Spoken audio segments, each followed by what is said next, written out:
안녕하세요. 한국 CS마인드 교육센터 박정민 강사입니다.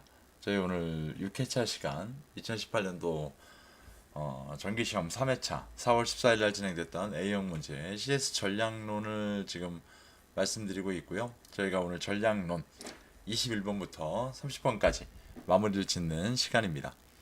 자, 그러면 전략론 21번 문제부터 보도록 하겠습니다. 고객 만족도 측정 원칙 중 다음 보기 설명에 해당하는 것은 측정 원칙에는 이제 세 가지가 있었는데요.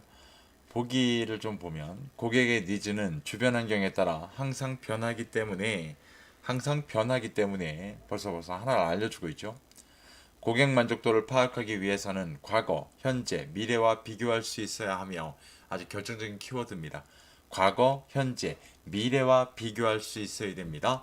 라고 하면 무슨 원칙? 네, 계속성의 원칙이라고 보시면 돼요.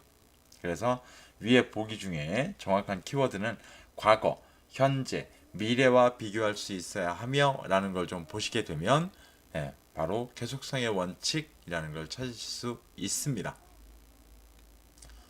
정량성의 원칙이라고 하는 거는 정량적 비교가 가능하도록 이란 얘기가 분명히 나올 거고요. 정확성의 원칙이라고 하는 건 정확한 조사와 정확한 해석을 통해서 가능하다라는 얘기들이 키워드로 언급될 겁니다. 다음 문제. 국가 고객 만족도 NCSI 설문의 구성 내용 중 전반적 품질 수준, 개인적 니즈 충족 정도, 신뢰도 등에 해당하는 건 무엇입니까? 라고 언급하고 있고요. 이거 같은 경우는 아주 2017년도 하반기부터 지속적으로 출제가 되는 문제 유형이기도 합니다. 자, 그래서 어떤 파트에 들어있는 거다라고 보시면 될 것 같은데요. 여기서 지금 보면 전반적 품질 수준, 개인적 니즈 충족 정도, 신뢰도 등이라고 언급되고 있어요. 여기서 보면 전반적 품질 수준, 그 다음에 개인적 니즈의 충족 정도, 결국 뭘까요? 고객이 실제로 이 서비스를 경험해 본 다음에 알 수 있는 내용들이 될 겁니다. 자, 그래서 이런 걸 우리가 이런 세 가지가 들어가는 것 같고 뭐라고 부르느냐? 인지 서비스 품질 수준이라고 부르게 됩니다. 자, 그래서 이 해당 문제에서는요. 전반적 품질 수준, 개인적 니즈 충족 정도, 신뢰도 세 가지를 꼭 기억하시고 이 세 가지 키워드가 인지 서비스 품질 수준에 들어간다라는 걸 기억하셔야만 됩니다. 앞으로의 문제 대비를 위해서라도 꼭 알고 계셔야 됩니다. 다음 문제. 다음 보기에 설명에 해당하는 자료 수집 방법. 보기 주로 1차 자료를 수집하기 위한 정성조사 방법 중 하나로 정성조사에 해당이 될 거예요. 두 번째, 하나로 잘 훈련된 면접원이 조사 대상자 한 명을 상대로 비구조화된 인터뷰를 행하는 기법. 자, 이 보기에서는요. 딱 키워드는 두 가지예요. 정성조사 방법 중 하나일 거고요. 비구조화된 인터뷰를 한다. 이 두 가지만 기억하시고 이 두 가지가 나타내는 건 심층 면접법이라고 부릅니다. 자, 여기 다시 한번 정성조사 방법 중에 하나고 또 하나는 비구조화된 인터뷰를 행하는 기법이라고 기억하시면 될 것 같습니다. 다음 문제.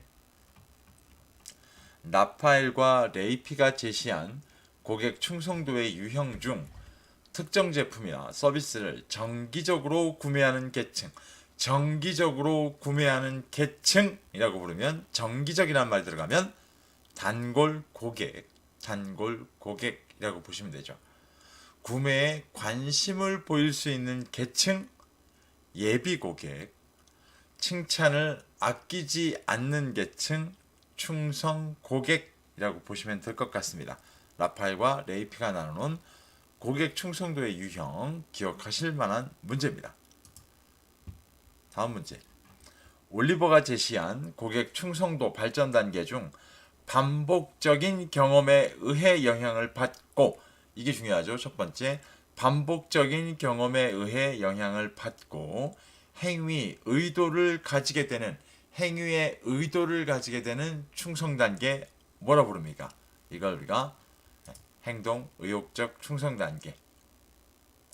위의 문제에서 키워드는 반복적인 경험에 의해 영향을 받고 행위 의도를 갖게 되는 충성도라는 두 가지로 기억하시면 되겠죠.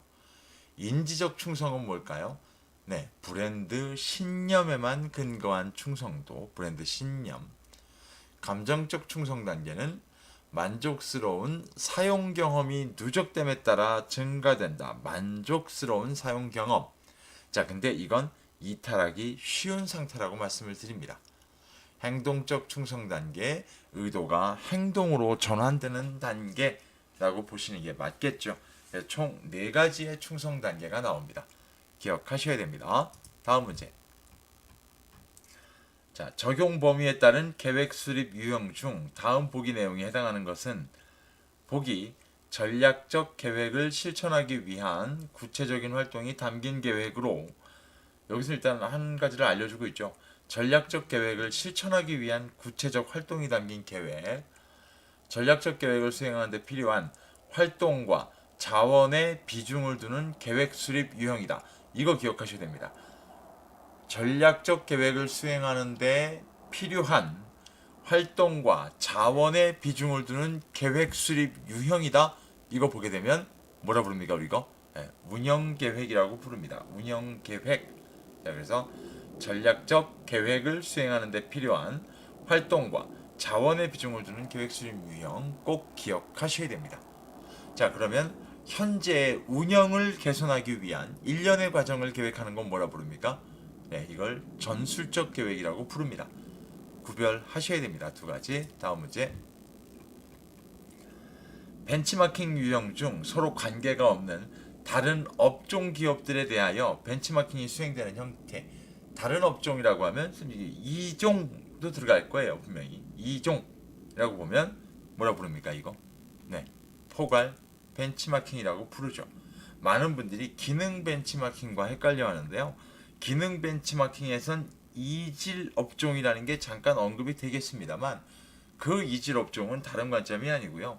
다른 기업에서 끌고 오는 방식이기 때문에 우리 기업에 그대로 적용하기는 어렵습니다. 라는 걸 얘기하는 거기 때문에 기능 벤치마킹과 포괄 벤치마킹의 개념은 구별을 좀 하셔야 됩니다. 다음 문제. 고객 분석을 위해 필요한 고객 세분화 유형의 분류 중 단일 기준에 따른 분류로 보기 어려운 것 다 아시겠습니다만 다 기준이라는 게 있죠. 기준이 많다라고 하는 다 기준에는 딱 두 가지밖에 없습니다. RFM에 따른 세분화, 그다음에 또 하나가 CLV에 대한 세분화 두 가지밖에 없어요. 그렇게 기억하시면 되고요. 결국 답은 RFM에 따른 세분화 이게 답이 될 겁니다. 굉장히 쉬운 문제 중에 한 가지죠. 다음 문제 유형.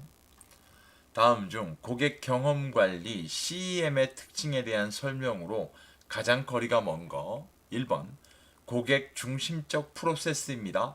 맞습니다, 이거. 2번 고객 상호작용의 순간, 즉 접점에서부터 시작된다. 맞습니다. 3번 기업이 고객에 대해 파악한 것을 찾아내어 활용한다. 이건 무슨 얘기일까요? 기업이 고객에 대해 파악한 것을 찾아내어 활용한다. 이건 CRM이겠죠. CRM. 그죠? 그래서 이 문제 같은 경우 CM의 특징에 대해 설명으로 가장 거리가 먼 것 3번이 CRM에 대한 설명이 될 겁니다. 이 문제 같은 경우는 좀 한 번 정도는 꼭 한번 CM에 대한 특징을 꼭 한번 기억하고 계셔야만 해결이 가능한 문제 유형이다라고 보고 있습니다. 자, 전략론 마지막 문제입니다. 다음 보기의 대화에 해당하는 가격 책정 정책은 무엇입니까? 자, 보기를 좀 볼까요? 사례를 써놨는데 안내가 아니라 아내입니다. 아내. 이게 오타가 맞는가 모르겠네요. 여보, 우리 동네에 KIE 마트 새로 들어온 거 알아요? 라고 했더니 남편이 아니, 처음 듣는데? 아내가 글쎄, 거기 왕통 치킨이라고 치킨 한 마리를 7,000원에 판매한대요. 전단지 보니까 할인 상품도 많은 것 같아요, 되게.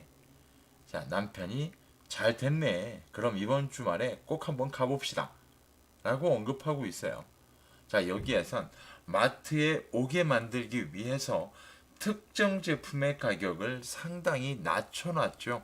우리가 이런 가격 전략을 뭐라고 부릅니까? 알고 계시는 유인 가격 전략이라고 보시면 될 것 같습니다. 유인 가격 전략.